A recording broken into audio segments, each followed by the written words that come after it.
नमामि शमीशाननिर्वाणरूपं विभुं व्यापकं ब्रह्मवेदस्वरूपम्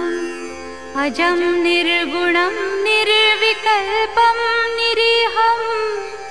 चिदाकाशमाकाशवासं भजेऽहम् निराकारमोङ्कारमूलं तुरीयं गिराज्ञानगोतीतमीशं गिरीशं करालं महाकालं कृपालुं गुणागारसंसारपारं नतोऽहम्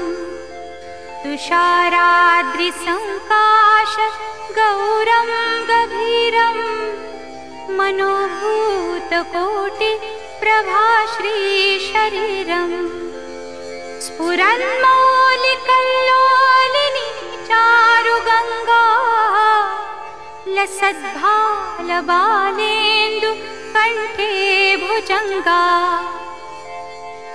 चलत्कुण्डलं भ्रूसुनेत्रं विशालं प्रसन्नाननं नीलकण्ठं दयालुं मृगाधीशचर्माम्बरं मुण्डमालं प्रियं शङ्करं सर्वनाथं भजामि प्रचण्डं प्रकृष्टं प्रगल्भं मरीशम् अखण्डं मजं भानुकोटिप्रकाशम् त्रयशूलनिर्मूलनं शूलपाणिं भजेऽहं भवानीपतिं भावगम्यम् कलातीतकल्याणकल्पान्तकारी सदा सच्चिदानन्ददाता पुरारी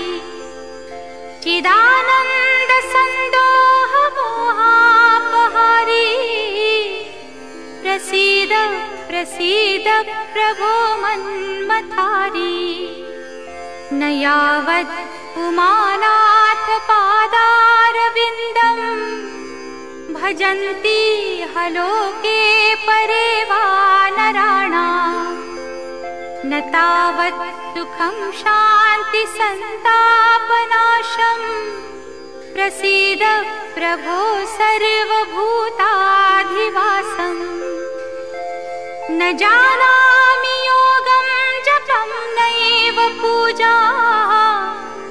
नतोऽहं सदा सर्वदा शम्भुतुभ्यम् जराजन्म दुःखौघतातप्यमानं प्रभो पाहि शापान्नमामीश शम्भो रुद्राष्टकमिदं प्रोक्तं विप्रेण हरतुष्टये ये पठन्ति नरा भक्त्या तेषां शम्भुः